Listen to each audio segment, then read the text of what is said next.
Welcome back to Nishyus world YouTube channel friends.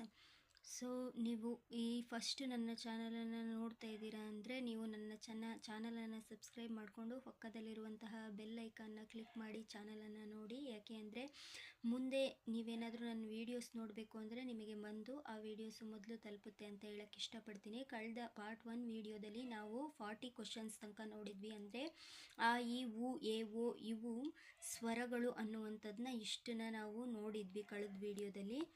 ಆದರೆ ಇವತ್ತಿನ ವಿಡಿಯೋದಲ್ಲಿ 41 ಕ್ವಶನಿಂದ ನೋಡ್ತಾ ಹೋಗೋಣ. ಕ ಚ ಟ ಥ ಪ ಇವು ಸ್ವರಗಳು, ವ್ಯಂಜನಗಳು, ಸಂಧ್ಯಾಕ್ಷರಗಳು, ಅನುನಾಸಿಕಗಳು. ಸೊ ಇವು ವ್ಯಂಜನಗಳು. 42 ಕ್ವಶನ್. ಕನ್ನಡ ವರ್ಣಮಾಲೆಯಲ್ಲಿರುವ ಒಟ್ಟು ಅಕ್ಷರಗಳು 49. ಪ್ಲುತದಲ್ಲಿರುವ ಮಾತ್ರೆಗಳ ಸಂಖ್ಯೆ 3. ಅಂದರೆ 3 ಮಾತ್ರ ಕಾಲದಲ್ಲಿ. ತುಂಬ ಹೇಳಿದ್ದೆ ನಾನು ಕಳೆದ ವಿಡಿಯೋದಲ್ಲಿ ಎಸ್ ಅನ್ನುವಂಥ ವರ್ಡ್ಸನ್ನು ನಾವು ಯೂಸ್ ಮಾಡ್ತೀವಿ ಅನ್ನುವಂಥದ್ದು. ಸೊ ಪ್ಲುತದಲ್ಲಿರುವ ಮಾತ್ರೆಗಳ ಸಂಖ್ಯೆ 3. ಸಂಸ್ಕೃತದ ಲಾಕಾರವನ್ನು ಕನ್ನಡದಲ್ಲಿ ಳಾಕಾರವಾಗಿ ಬಳಸಿದರೆ ಅದನ್ನು ಹೀಗೆನ್ನುವರು: ಕುಳ, ಕ್ಷಳ, ರಳ, ರೇಪ. ಕ್ಷಳ ಇದಕ್ಕೆ ರೈಟ್ ಆನ್ಸರ್. ವರ್ಣಮಾಲೆಯಲ್ಲಿನ ಚ ವರ್ಗದ ಅಕ್ಷರಗಳು ಹುಟ್ಟುವ ಸ್ಥಾನವನ್ನು ಆಧರಿಸಿ ಅಂತಹ ಅಕ್ಷರಗಳನ್ನು ಹೀಗೆನ್ನುವರು. ಇದಕ್ಕೆ ರೈಟ್ ಆನ್ಸರ್ ತಾಲವ್ಯ ಅಕ್ಷರ. ನಾನೊಂದು ಶಾರ್ಟ್ ವಿಡಿಯೋ ಮಾಡಿ ಹಾಕಿದ್ದೀನಿ ನೋಡಿ, ತುಂಬ ಲಾಂಗ್ ಇಲ್ಲ ಅದು. ಅದರಲ್ಲಿ ನಾನು ಅಕ್ಷರಗಳು ಹುಟ್ಟುವ ಸ್ಥಾನ, ಅವುಗಳ ವಿಧಗಳ ಬಗ್ಗೆ ತಿಳಿಸಿದ್ದೀನಿ. ಕ ವರ್ಗ, ಚ ವರ್ಗ, ಟ ವರ್ಗ, ತ ವರ್ಗ, ಪ ವರ್ಗ ಅಂತೇಳಿ ಅದರಲ್ಲಿ ಯಾವ್ಯಾವ ಅಕ್ಷರಗಳು ಯಾವ ಒಂದು ಉತ್ಪತ್ತಿ ಸ್ಥಾನವನ್ನು ಹೊಂದಿದ್ದಾವೆ ಅಂತೇಳಿ ತಿಳಿಸಿದ್ದೀನಿ. ಅದು ಇನ್ನೂ ಕೂಡ ಡೀಟೇಲ್ಡಾಗಿ ಅದ್ರ ಬಗ್ಗೆ ಇನ್ನೂ ವಿಶ್ಲೇಷಣೆ ಇದೆ. ಆದರೆ ಮುಖ್ಯವಾಗಿ ಈಗ ನಾನೇನು ಶಾರ್ಟ್ ವಿಡಿಯೋ ಅಪ್ಲೋಡ್ ಮಾಡಿದ್ದೀನಿ ಅದರಲ್ಲೂ ಕೂಡ ಕ್ವಶನ್ಗಳು ತುಂಬ ರಿಪೀಟೆಡ್ ಆಗಿ ಬಂದಿದೆ. ಸೊ ಯಾರಾದರೂ ಆ ವಿಡಿಯೋ ನೋಡಿಲ್ಲ ಅಂದರೆ ಆ ವಿಡಿಯೋನ ನೋಡ್ಕೊಬಂದು ಆಮೇಲೆ ಇದನ್ನು ಓದಿ ಅಂತೇಳಿ ಹೇಳ್ತೀನಿ. Next question 46. ಕೇಶಿರಾಜನ ಪ್ರಕಾರ ಕನ್ನಡದ ದೇಸಿ ವರ್ಣಗಳು ನೋಡಿ. ಆಪ್ಷನ್ 1 ಎ ಓ ಳು ಋ ಹ, ಎ ಓ ಳು ಳು ಸ, ಎ ಓ ಳು ಋ ಳು. ಇದಕ್ಕೆ ರೈಟ್ ಆನ್ಸರ್ ಥರ್ಡ್ ಒನ್. ಇವೆಲ್ಲ ನೀವು ಕರೆಕ್ಟಾಗಿ ಆಗಿರುತ್ತೆ. ಅಂದರೆ ಇದು ಗ್ರಾಮರ್ ರಿಲೇಟೆಡ್ ಅಲ್ಲ, ಇದು ಪೂರ್ವ ಕನ್ನಡ, ಅಂದರೆ ಅದ್ರ ಬಗ್ಗೆ ರಿಲೇಟೆಡ್ ಆಗಿರುವಂಥ ಕ್ವಶನ್ ಅಂತಲೇ ಹೇಳ್ಬೋದು. ನೆಕ್ಸ್ಟ್ ಒನ್, ಈ ಜೋಡಿ ವರ್ಣಗಳು ಸವರ್ಣಗಳಲ್ಲ. ಅ ಅ ಇ ಈ ಉ ಉ ಇವೆಲ್ಲ ಸವರ್ಣಗಳು, ನೋಡಿದರೆ ಗೊತ್ತಾಗುತ್ತೆ. ಆದರೆ ಐ ಮತ್ತು ಅವು ಇವು ಸವರ್ಣಗಳಲ್ಲ, ಇವು ಸಂಧ್ಯಾಕ್ಷರಗಳು. Next question 48 question. ಟ ವರ್ಗದ ವರ್ಣಗಳ ಉಚ್ಚಾರಣ ಸ್ಥಾನ ಇದು ಮೂರ್ಧ. ಇದಕ್ಕೆ ರೈಟ್ ಆನ್ಸರ್ ಮೂರ್ಧ. ಇದು ಸಂಧ್ಯಾಕ್ಷರವಾಗಿದೆ. ಆಪ್ಷನ್ ನೋಡ್ತಾ ಹೋಗೋಣ. ಐ ಓ ರು ಅಂ. ಇದರಲ್ಲಿ ಸಂಧ್ಯಾಕ್ಷರ ಯಾವುದು? ಐ. ಈ ಅಕ್ಷರಗಳನ್ನು ಕಂಠೌಷ್ಟ್ಯ ವರ್ಣಗಳು ಎನ್ನುವರು. ಕಂಠೋಷ್ಠ ವರ್ಣಗಳೆನ್ನುವರು. ಎ ಎ ಐ.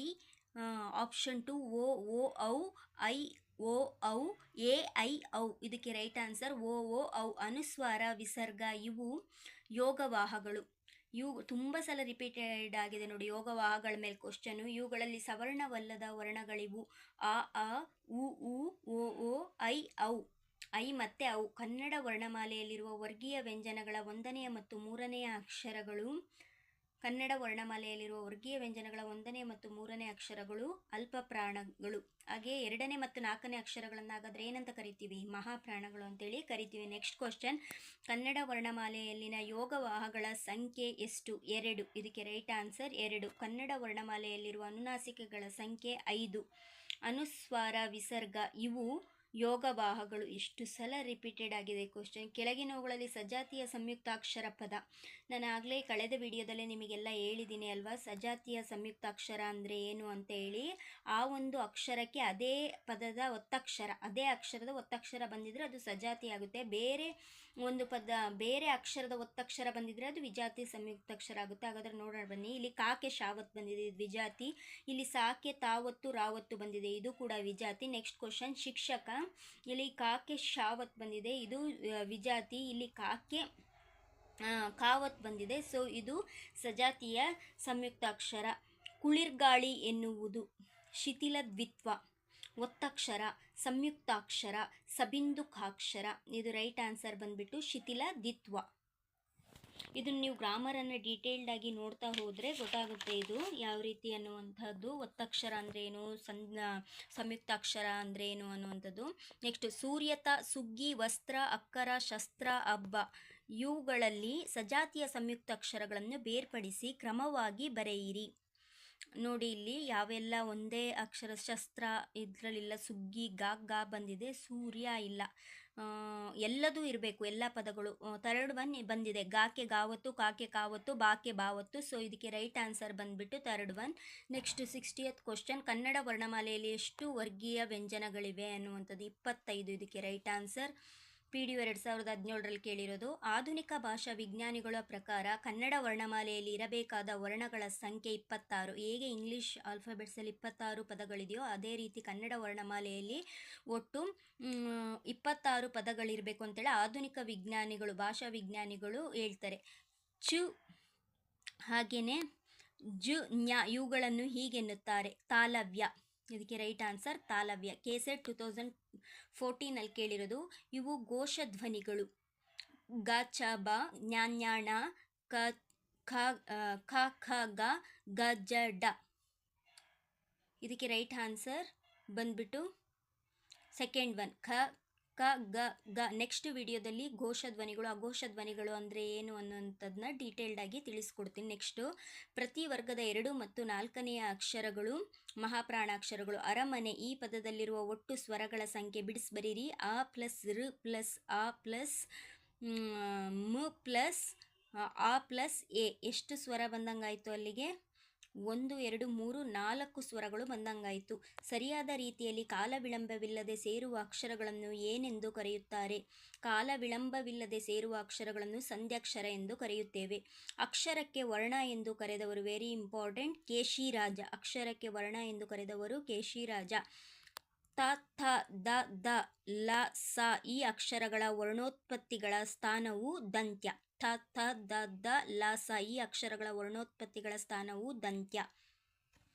ನೆಕ್ಸ್ಟ್ ಕ್ವಶನ್, ಅವಧಾರಣ ಅಕ್ಷರ ಗುರುತಿಸಿ. ಅವಧಾರಣ ಅಕ್ಷರ ಗುರುತಿಸಿ. ಎ ಆಪ್ಷನ್ 2 ಓ, ಆಪ್ಷನ್ 3 ಎ, ಆಪ್ಷನ್ 4 ಔ. ಎ ಇದು ಅವಧಾರಣ ಅಕ್ಷರ. ಈ ಕೆಳಗಿನವುಗಳಲ್ಲಿ ವಿಂಶಕೆ ಓ. ಇದು ಈಗ ಆನ್ಸರನ್ನು ನೋಡ್ಕೊಂಡಿರಿ ಫ್ರೆಂಡ್ಸ್. ಏನಂತ ಅಂದರೆ ಇವಕ್ಕೆಲ್ಲ ಡೀಟೇಲ್ಡಾಗಿ ಎಕ್ಸ್ಪ್ಲನೇಷನ್ನ ಕೊಡಬೇಕಾಗುತ್ತೆ ನಿಮಗೆ ತಿಳಿಸಿ. ಇದನ್ನು ವಿಡಿಯೋ ಮುಖಾಂತರನೇ ಈ ಒಂದು ವಿಡಿಯೋದಲ್ಲಿ ಯಾವೆಲ್ಲ ಒಂದು ವಿಭಿನ್ನವಾದಂಥ ಕ್ವಶನ್ಗಳು ಬಂದಿದೆ, ಇದು ಆಲ್ಮೋಸ್ಟ್ KPSC KAL ಈ ರೀತಿಯಾದಂಥ ಒಂದು ಸ್ವಲ್ಪ ಕ್ವಶನ್ಗಳು ಕಮ್ಮಿ ಬಂದಿರೋದು. ಇದು GPSTR ಈ ಥರದ್ರಲ್ಲಿ ಜಾಸ್ತಿ ಬಂದಿದೆ ಅಂತಲೇ ಹೇಳ್ಬೋದು. ಒಂದೊಂದು ಕ್ವಶನ್ ಬಂದಿದೆ. ಇದು ತುಂಬ ಡೀಟೇಲ್ಡಾಗಿ ನಾವು ಒಂದು ಸ್ಟಡಿಯನ್ನು ಮಾಡಬೇಕಾಗುತ್ತೆ. ಇದಕ್ಕೆ ಸಂಬಂಧಪಟ್ಟಂಥ ವಿಡಿಯೋಗಳನ್ನು ನೆಕ್ಸ್ಟ್ ವಿಡಿಯೋದಲ್ಲಿ ನಾನು ಹಂಚ್ಕೊಳ್ತೀನಿ. ಸೊ ನೆಕ್ಸ್ಟ್ ಕ್ವಶನ್, ವ್ಯಾಕರಣದಲ್ಲಿ ಮಾತ್ರೆ ಎಂದರೆ ನೋಡಿ. ಆಪ್ಷನ್ 1 ಅಕ್ಷರಗಳನ್ನು ಉಚ್ಚರಿಸಲು ತೆಗೆದುಕೊಳ್ಳುವ ಕಾಲ. ಆಪ್ಷನ್ 2 ಕಡಿಮೆ ಉಸಿರಿನಿಂದ ಉಚ್ಚರಿಸುವ ಅಕ್ಷರಗಳು. ಆಪ್ಷನ್ 3 ಅಕ್ಷರಗಳ ಉತ್ಪತ್ತಿ ಸ್ಥಾನದ ದೃಷ್ಟಿಯಿಂದ ಒಂದು ಗುಂಪು.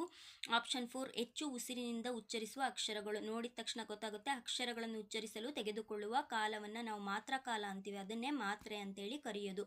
ರಳ ಕುಳ ಕ್ಷಳಗಳನ್ನು ಹೋಗಲಾಡಿಸಿದ ಕವಿ ಯಾರು? ಕೇಶಿರಾಜ, ಹರಿಹರ, ರಾಘವಾಂಕ, ಭಟ್ಟ ಕಳಂಕದೇವ. ಆಪ್ಷನ್ ಸರಿಯಾದ ಉತ್ತರ ಬಂದ್ಬಿಟ್ಟು ಹರಿಹರ. ಈ ಕೆಳಗಿನವುಗಳಲ್ಲಿ ಓಷ್ಟ್ಯ ಧ್ವನಿಯಾಗಿರುವುದು ಪ ಮತ್ತು ಬ. ನನ್ನ ವಿಡಿಯೋವನ್ನು ಯಾರಾದರೂ ಇದೇ ಫಸ್ಟ್ ಟೈಮ್ ನೋಡ್ತಿದ್ರೆ ಸಬ್ಸ್ಕ್ರೈಬ್ ಮಾಡ್ಕೊಂಡು ನೋಡಿ. ಧನ್ಯವಾದಗಳು.